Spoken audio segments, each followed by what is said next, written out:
嗱，直到今日啦，都依然有朋友咧就問我，有電能車又點解要買混能車呢？嗱，呢個話題咧其實就已經冇得好拗啦，因為主因在於配套。你唔係住村屋嘅話，要交成3-4千蚊月租嘅停車場，如果有充電配套嘅，確實可以考慮。如果唔係，我都係建議大家諗翻混能車或者係其他車款啦。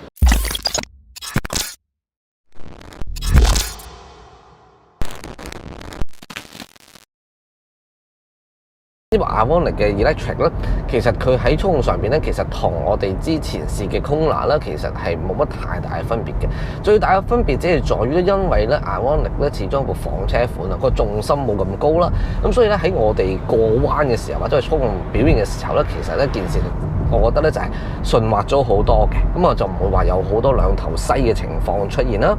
咁啊同我之前咧去揸呢個混能版咧，其實咧個感覺係非常之相似嘅。咁如果你話要同呢個歐洲嘅品牌去相比嘅話咧，其實我會覺得咧現代咧喺做車價方面仲會再紮實多少少嘅。其實因為可能始終因為佢哋做鋼材嘅關係咧，可能佢同寶馬、佢同 Benz 之間嗰個分野咧其實越嚟越細啦，而且我會覺得某程度有時喺某啲位咧，佢會比佢高少少嘅，即係好少少嘅。其實係嗰個鋼水嗰個紮實嘅程度咁樣，咁所以大家揸起上嚟咧，你會覺得有一個非常之安全嘅感覺啦。俾油嘅時候咧，佢唔會有嗰下好挫嘅感覺啦。咁所以對於呢個一般嘅家庭嘅用家嚟講咧，非常之唔錯。咁另外咧，就係我覺得佢比 Tesla 優勝嘅地方就係佢有撥片啦。即係現代好、起亞好咧，其實喺電能車上面咧加咗一個撥片啦，咁所以即係呢個撥片咧，其實美其名咧就係呢個電力嘅回收系統啦，同樣有 Level 0 to Level 3嘅有4個 level 嘅呢個電力回收啦，咁樣我覺得有兩個好處嘅。嗱，第一個好處咧就係如果當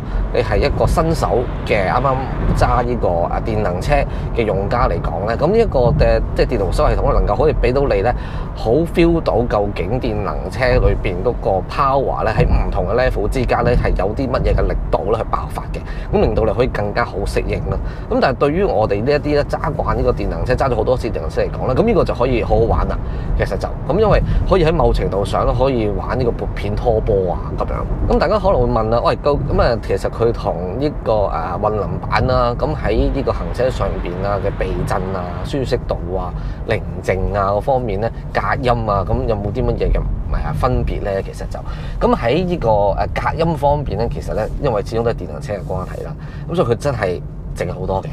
其實就咁，但係當然就係睇下你自己個人意願啦。因為本身咧混能版本咧其實都好靜，咁但係混能版本始終都有個 engine 喺裏邊啦，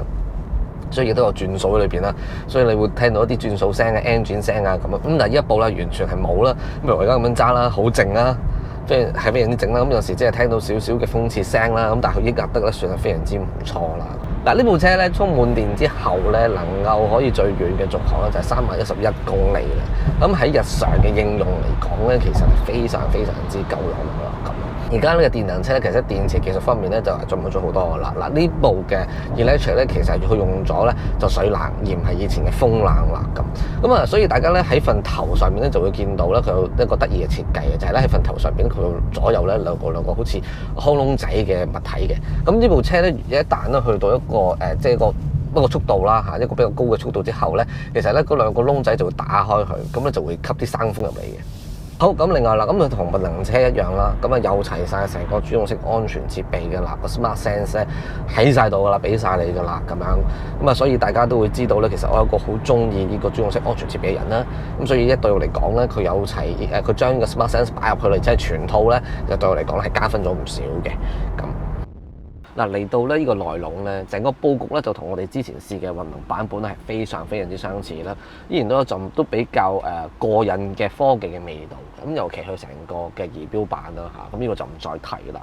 咁啊要提嘅咧就係佢下邊個中控，甚至乎去到呢度一個設計啦。首先都係電能車咧，而家係用撳掣嘅啦，咁所以大家見到啦 P 啦、R 啦、D 啦同 N 啦都係撳掣嘅。咁呢個係幾靚仔啦，幾方便啦。另外一個得意嘅地方就係佢左手邊呢一個啦。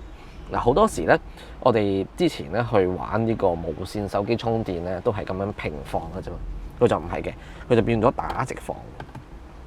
斜斜地嘅。咁啊，所以呢個咧成個設計咧係同之前係好唔同嘅。咁佢就將呢一個位咧就釋放翻出嚟咧，就可以俾你擺物件啦咁樣。所以個設計咧係幾有趣嘅。咁啊，佢依然咧都有好足嘅料啦。咁例如咧就係佢有冷暖凳啦，咁啊杯架啦、手枕位啦，呢啲不在話下啦。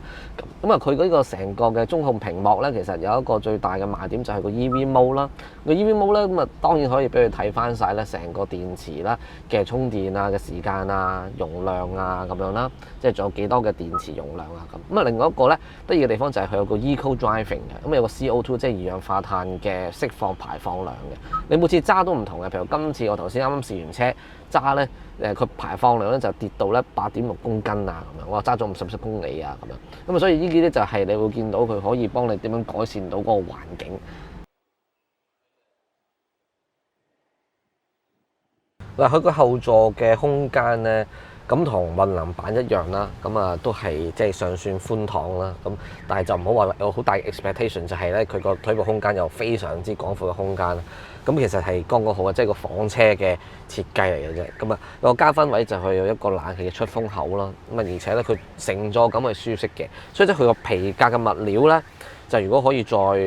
好啲咧，咁就更理想啦。咁但係而家你都唔會覺得有太大嘅問題嘅。咁頭先試駕嘅時候已經講到啦。咁今次嘅即係 electric 咧，其實佢喺電池嘅方面咧做最大改變就係做水冷嘅系統。咁啊，同以前咧風冷最大唔同之處咧，其實咧你喺呢個後座咧，其實你都可以咧係 feel 到嘅。因為咧以前嘅風冷咧，呢度咧佢會有個咧風口位咧，俾你當你行車嘅時候，冷氣撞翻落去咧，就可以咧令到咧嗰個電池咧降溫。咁但係而家用咗水冷啦，咁所以呢度咧就冇咗嗰個風口位㗎啦，咁樣咯。咁呢個就係即係一個少少嘅一個知識啦，就係咁啦。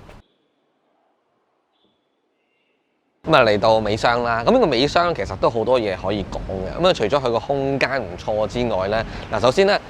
買車跟車咧就一定會有一個13A 嘅充電插頭俾你嘅。咁啊，所以大家唔使太擔心啦。如果真係萬一，以防萬一啦嚇。咁另外咧，佢下面有個夾層板啦。咁呢個咧就係電能車先有嘅，電能版本先有嘅，就係 Hybrid 之前係冇嘅。呢個兜仔，呢個兜仔咧其實可以將咧呢個遮光簾咧拆出嚟咧，就擺落去都可以嘅。佢仲有一個網嘅，呢個網咧就係當你咧成車個尾箱擺滿晒嘢咧嘅時候咧，你就可以掹住佢嘅。